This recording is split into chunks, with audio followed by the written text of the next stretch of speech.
ಅದು ಐತಿಹಾಸಿಕ ಗ್ರಾಮ.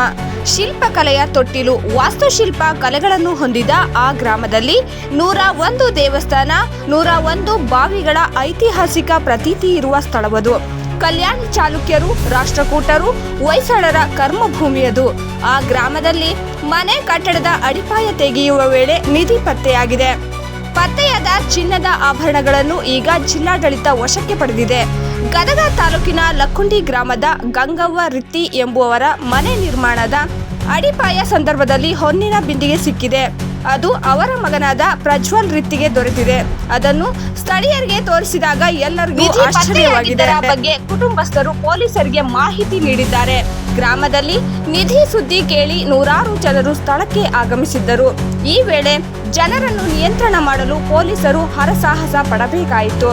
ಸ್ಥಳಕ್ಕೆ SP Rohan Jagadish, ADC Durgesh, tahsildar Srinivasa Murthy Kulkarni, DYSP Murtuza Khadri ಸೇರಿದಂತೆ ಹಲವು ಅಧಿಕಾರಿಗಳು ಆಗಮಿಸಿದರು. ಸ್ಥಳಕ್ಕೆ ಬಂದ ಅಧಿಕಾರಿಗಳು ನಿಧಿಯನ್ನು ವಶಕ್ಕೆ ಪಡೆದುಕೊಂಡು ಪರಿಶೀಲನೆ ನಡೆಸಿದರು. ಸುಮಾರು 470 ಗ್ರಾಂ ತೂಕದ ಬಂಗಾರ ಆಭರಣಗಳು ದೊರೆತಿವೆ. ಇನ್ನು ಅಕ್ಕಸಾಲಿಗರನ್ನು ಬರಮಾಡಿಕೊಂಡು ಮಡಿಕೆಯಲ್ಲಿನ ಚಿನ್ನವನ್ನು ಪರಿಶೀಲನೆ ಮಾಡಿಸಲಾಗಿದೆ. ಸುಮಾರು 3 ಗಂಟೆಗಳ ಕಾಲ ಪರಿಶೀಲನೆ ನಡೆಸಿ ತೂಕ ಮಾಡಲಾಯಿತು. 22 ವಿವಿಧ ಚಿನ್ನದ ಆಭರಣಗಳು ಹಳೆ ಕಾಲದ ಆಭರಣಗಳು ಎನ್ನಲಾಗುತ್ತಿದೆ.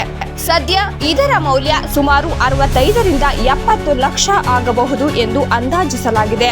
ಅಧಿಕಾರಿಗಳು ಗ್ರಾಮದ ಹಿರಿಯರು ಮುಖಂಡರ ಸಮ್ಮುಖದಲ್ಲಿ ಪೊಲೀಸ್ ಬಂದೋಬಸ್ತ್ ಮೂಲಕ ಜಿಲ್ಲಾಡಳಿತದ ಖಜಾನೆಗೆ ಆಭರಣವನ್ನು ಒಪ್ಪಿಸಿದ್ದಾರೆ. ಇನ್ನು ಕುಟುಂಬದ ಪ್ರಾಮಾಣಿಕತೆಗೆ ಅಧಿಕಾರಿಗಳು ಮೆಚ್ಚುಗೆ ವ್ಯಕ್ತಪಡಿಸಿದ್ದಾರೆ.